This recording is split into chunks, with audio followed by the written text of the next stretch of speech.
আমি তো বাংলা গান একদম শুনতামই না, আমার খুব ঘ্যান ঘ্যানে লাগতো। বিশ্বাস করে এই পুজোর গান ফান গম হয় না গো, এসব আমার সহ্য করতে পারতাম না, সিরিয়াস কথা, এটা আমি অন ক্যামেরা বলছি। কিন্তু যখন অমরপাল বাবুর কোনো গান শুনতাম বা নির্মল বাবুর কোনো গান শুনতাম, আমার বাবা শুনতেন, একটা রেকর্ড, এই যে টেপ রেকর্ডার ছিল সেটাতে শুনতেন, আমি না পাশের ঘর থেকে মন দিয়ে শুনতাম, টানতো তোমাকে? আমার ভীষণ টানতো। এবং হয়তো কোনো পার্টি হচ্ছে, সেখানে সব ওয়েস্টার্ন গান বাজনা হচ্ছে, তখন হয়তো আমি একটা গিটার নিয়ে জাস্ট একটা কোনো ভাটিয়ালি গাইলাম, সেটা না লোকে শুনে, আমার বন্ধু বান্ধবরা বলছে আরেকটা হোক রে, ভালো লাগছে শুনতে, মানে শালা গিটার নিয়েও করা যায়।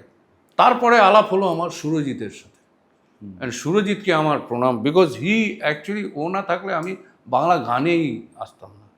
ওকে দেখে আমি এতটাই ইন্সপায়ার্ড হলাম যে ও যখন গাইছে ম্যাক্স মুলার দরাজ গলা একা একটা গিটার নিয়ে, আমি যারে চাই রে, আমি ভাবছি এটাও সম্ভব, মানে এত ভালো লাগলো। তখন ওর সাথে আমার একটা, মানে we became very good friends.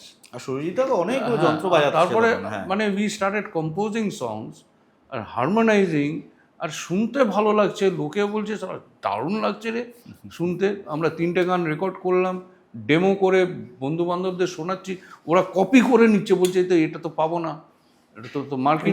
আমি যখন প্রথম ও সুরজিৎকে নিয়ে এসেছিল বললাম না, মানে ওই কম্পোজিশন গুলো প্লাস ওদের কম্পোজিশন, ওর আর আজকে যদি নির্মলেন্দু বাবুকে না শুনতাম, মনে আর নাই এর মতো গান বেরোতো না। না সেটা তো আসলে হতো না। আমি বলছি তো এটা আমাদের পরম প্রাপ্তি। আমি বলছি যে আমরাও তো এদের গান শুনেই বড় হয়েছি।